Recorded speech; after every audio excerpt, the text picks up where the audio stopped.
ইয়াস, এই যে দেখেন পাট, যে বাংলাদেশের যে সোনালী আঁশ পাট এর নতুন খবর, বাংলাদেশের সোনালী আঁশ পাটের নতুন খবর আমরা জানতে পেরেছি যে ডিসেম্বর মাসে যদিও তারা হিসাব নিকাশ করার পরে যদিও টান দেয়, তাহলে ডিসেম্বর মাসের পরে বাংলাদেশের যে যেগুলো পাট আছে সেগুলো হয়তো তুলে নেবে তারা ন্যায্য পরিমাণ দাম দিয়ে। কিন্তু পাটের বাজার আমরা জানতে পেরেছি, পাটের বাজার বর্তমান বাজার আমরা স্থায়িত্বভাবে দাঁড়িয়ে আছে যে ভালো মানের পাটটা ভালো দাম দিচ্ছে, কিন্তু কুষ্টিয়া জেলার যেই পাটটা বেচা কেনা হয় আজকে আমরা দেখছি যেই পাটটা বেচা কেনা হচ্ছে যে 3100 টাকা গাড়ি লোড হয়েছে, কিন্তু খুচরায় বেচা কেনা হচ্ছে কিন্তু আজ 3100 টাকা গাড়ি লোড হয়েছে এই পাটটা 3100 টাকা। কুষ্টিয়া জেলার বর্তমান কুষ্টিয়া জেলার সর্বনিম্ন পাট বাজার আমরা জানতে পারি। নতুন খবর যে স্থায়িত পাটের বাজার আমরা জানতে পেরেছি যে ভালো মানের যে ভালো লেভেলের পাটগুলো আমরা সেগুলো দেখতে পাই, কিন্তু আসলে এগুলো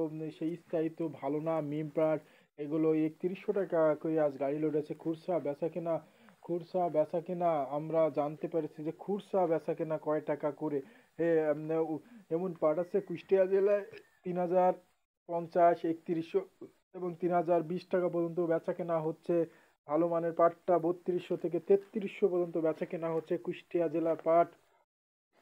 বর্তমান কুষ্টিয়া জেলার পাটের সংখ্যা সর্বনিম্ন, খুব কম কম দাম। কুষ্টিয়া জেলার পাটের খুবই কম দাম আমরা জানতে পারছি, কিন্তু পাটের কপালে কি আছে না আছে আমরা বলতে পারবো না। হয়তো ডিসেম্বরের পর যদি একটু হলো দাম যদি বাড়ে তাহলে অবশ্যই আমরা চাষিরা, সাধারণ চাষিরা পাটের আকাঙ্ক্ষা করবে এই দামে। চাষিদেরও পোষাচ্ছে না, বড় বড় ব্যবসায়ীরা স্টক ব্যবসায়িকরা ভাইরা পাট সব বার করে দিয়েছে, কয়েকটা ঘরে পাট খালি আছে।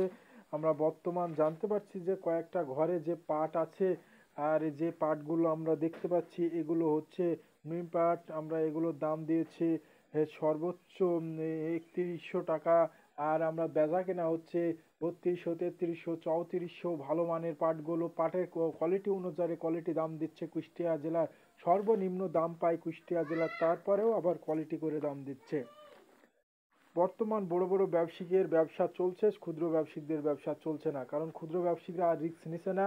তারা পাট কিনছে না, 2-5 বস্তা যদিও পাট বিক্রয় করতে চাচ্ছে তারা নিছে না। যারা গাড়ি লোডের সংখ্যা, যারা গাড়ি লোড দেয় তারা পাট কিনছে, এবং তারা এক হাতি করে ব্যবসা করছে। যদিও প্রতি মনে 100 থেকে 200 টাকা কমও দিচ্ছে, তবুও পাট কিন্তু বিক্রয় করে দিচ্ছে।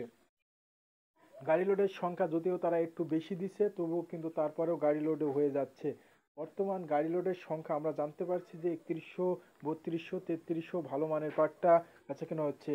আমরা নতুন খবর জানতে পেরেছি যে রাজশাহী জেলায় সেখানে সর্বোচ্চ ভালো মানের পাটটা 3750, 3800 পর্যন্ত বেচা কেনা হচ্ছে। কিন্তু আসলে মিল মালিকের ভাইরা বলেছে ভালো মানের পাটটা আমরা আমরা 4000 উপরেও রেট দিয়ে থাকবো। ভালো মানের পাটটা 4000-এর উপরে রেট দিয়ে থাকছে কুষ্টিয়া এবং পাবনা, রাজশাহী জেলা এবং পাবনা জেলারও একই অবস্থা। যদিও মেলে একদম ছাক্কা পরিমাণ পাট দেয় তারা 3800, 3900, এবং বর্তমান ভালো মানের পাটটা কিন্তু বেশিরভাগ 3650, 3700, 3400 থেকে শুরু করে পাট বেচা কেনা হচ্ছে পাবনা জেলায়। নতুন বাংলাদেশে কুষ্টিয়া জেলার কি অবস্থা আমি জানাচ্ছি। পাটের খুব অবস্থা খারাপ, কিন্তু পাটের দাম স্থায়িত কিন্তু কমতির বাজারের দিকে স্থায়িত দাঁড়িয়ে আছে, কিন্তু কমছেও না বাড়ছেও না। কমছে 20 টাকা, কিন্তু বাড়ার কোনো দেখতে পাচ্ছি না। আজকে বর্তমান বাজারটা এটাই ছিল। আগামীকাল অবশ্যই জানাবো। মিল মালিক ভাই বলেছে আমরা ন্যায্য পরিমাণ পাট নিব, পাটের চাহিদা আছে।